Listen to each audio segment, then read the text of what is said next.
নমস্কার বন্ধুরা, দীপ kitchen with village ফুডে আপনাদের সবাইকে স্বাগত। তো বন্ধুরা কেমন আছেন? আপনারা ভালো আছেন নিশ্চয়ই। আমরা তো সবাই খুব ভালো আছি।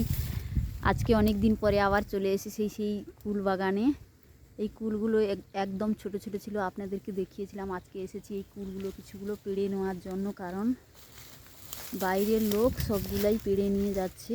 তার জন্য আজকে আমরা 3-4 জন সবাই মিলে চলে এসেছি এই কুলগুলো পাড়ার জন্য। ফুলগুলো কিন্তু খুব সুন্দর হয়েছে বন্ধুরা, এবং লাল লাল হয়ে পেকে গেছে, প্রায় হলুদ কালারের হয়ে গেছে প্রত্যেকটা ফুল। সময় ছিল না সেরকম পাড়ার জন্য, তাই আমরা আজকে চলে এসেছি এই কুলগুলো কিছুগুলা পাড়ার জন্য। এতগুলা হয়তো পাড়তেও পারবো না। এই কুলগুলো পাড়া হয়েছে, আরও আমরা পারবো সামান্য কিছু ফুলগুলো।